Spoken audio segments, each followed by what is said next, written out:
मैत्रिणींनो, मी आज तुम्हाला चण्याच्या डाळीची चटणी दाखवणार आहे. त्यासाठी मी इथे चण्याची डाळ घेतलेली आहे, ती मी मिक्सरमध्ये घालते.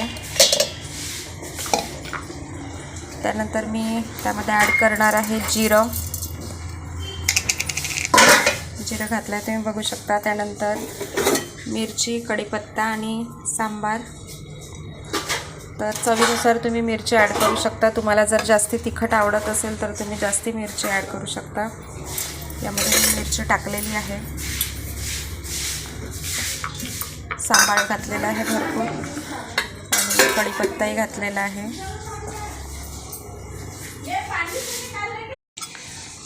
त्यानंतर मी त्यामध्ये दही ॲड करणार आहे, चवीनुसार साखर आणि मीठ ॲड करणार आहे. आणि यामध्ये थोडंसं पाणी घालूया आणि याला मग मिक्सरमध्ये आपण बारीक. आपली ही बारीक केलेली चटणी तयार आहे.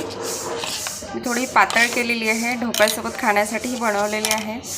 आता त्यासाठी मी आता इथे त्याला वरून तडका देणार आहे. वाटीमध्ये थोडं तेल गरम करते.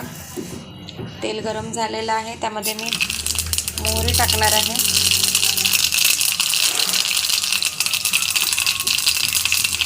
त्यानंतर मी जिरे ॲड करणार आहे आणि त्यानंतर कढीपत्ता आणि मिरची इथे घेतलेली आहे.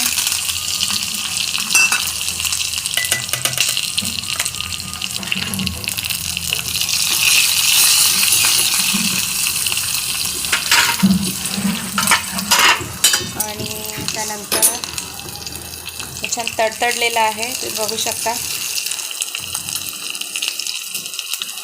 आणि हे मी आता या चटणीमध्ये तडका हा पूर्ण टाकलेला आहे. बघू शकता किती छान मस्त रंग आलेला आहे आणि किती सुंदर ही चटणी दिसत आहे.